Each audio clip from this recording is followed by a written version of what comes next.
সন্দেশখালীতে শেখ শাহজাহান তৃণমূল নেতা, তার বাড়িতে ইডির অভিযান চলাকালীন ইডির ওপর হামলা, কেন্দ্রীয় এজেন্সির ওপর হামলা, সংবাদ মাধ্যমের ওপর হামলার ঘটনায় প্রায় 8 ঘন্টা হয়ে গেল। পুলিশের কোনো পদক্ষেপ এখনো পর্যন্ত চোখে পড়েনি, এখনো পুলিশ কোনো পদক্ষেপ গ্রহণ করেনি। এই বিষয়ে আমরা কথা বলেছিলাম, কি বলেছেন প্রাক্তন সিবিআই কর্তা উপেন বিশ্বাস, দেখুন। এই সমস্ত ঘটনা যখন হয় তখন যারা বন্দুক নিয়ে ঘাড়ে নিয়ে থাকে তাদের মানে ইনস্ট্যান্ট রিয়াকশন হয়ে যায় ওই বন্দুকে হাত দেওয়া। কেন, যদি ধরুন কোনো কিছু আরও বৃহত্তর হয় তখন কে হবে, তখন গুলি করতে হয়। তো তারা কিন্তু এখানে নিজেকে সংযম রেখে যে এটা যুদ্ধ না, যদিও অলমোস্ট যুদ্ধের পরিস্থিতি ওখানে হয়েছে, সে কথা আপনারাও বলেছেন যে এটা একটা অর্গানাইজড ওয়েতে করা হয়েছে, আগের থেকেই তারা বুঝে নিয়েছে, তারা জানতো যে এরকম একটা যে কোনো সময় হবে, তাই তাদের নেতা এটা কাজটা করেছে। তো তা সত্ত্বেও তারা এখানে গুলি চালায়নি, মার খেয়েছে, রক্ত ঝরেছে। এটাও আমি বলবো কি যে এইরকম ঘটনা এইরকম অন্য জায়গায় হলে, অন্য স্টেটে হলে তো গুলি হয়ে যেত। দেখো, 3 জন আহত যারা হয়েছেন তাদের হাসপাতালে চিকিৎসা চলছে, কিন্তু আরও বাকিরা যারা সন্দেশখালীতে সকাল থেকেই ছিল এবং তারা কিন্তু পালিয়ে বেড়াচ্ছিল রীতিমতো, তারা ঠিক 10 মিনিট আগে সিজিও কমপ্লেক্সে এসে ফিরেছেন। তার মধ্যে রেশন দুর্নীতি মামলা যিনি প্রধান তদন্তকারী অফিসার রবীন্দ্র দাহিয়া তিনিও ছিলেন। এবং ইডি সূত্রের খবর, যে সময় এই ঘটনা ঘটে তারপর থেকে এখন পর্যন্ত কিন্তু 2 জন অফিসারদের সঙ্গে তারা যোগাযোগ করতে পারছেন না, তাদের মোবাইল ফোন সুইচ অফ। এবং যেটা ইডির তরফে দাবি করা হচ্ছে, এই ঘটনায় তাদের একটি ল্যাপটপ, অর্থাৎ ইডি অফিসারদের হাতে একটা ল্যাপটপ ছিল, সেই ল্যাপটপ, 4খানা মোবাইল ফোন এবং নথি ভর্তি একটা ব্যাগ, সেটা কিন্তু রীতিমতো ছিনতাই করা হয়েছে, এমনই কিন্তু ইডি অফিসাররা দাবি করছেন। সেটা কিন্তু খুঁজে পাওয়া যাচ্ছে না, এমনকি তাদের দাবি যে মৌখিকভাবে পুলিশকে সেটা জানানো হয়েছে।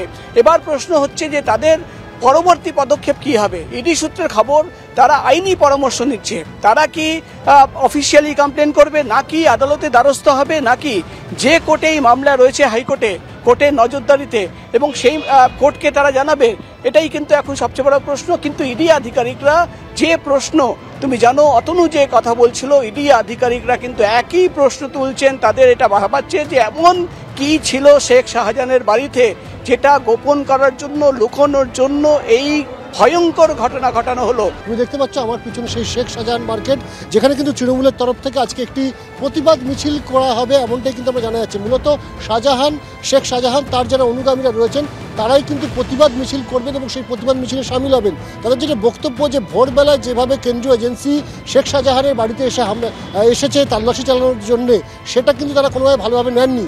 সেই কারণে সেই প্রতিবাদ স্বরূপ তারা এখানে একটি মিছিল করবেন। যদিও এই মুহূর্তে দেখাবো যে এই যে শেখ শাহজাহান মার্কেট, তার মধ্যে কিন্তু এই মুহূর্তে প্রচুর সংখ্যক শেখ শাহজাহানের যারা অনুগামী তারা উপস্থিত রয়েছে।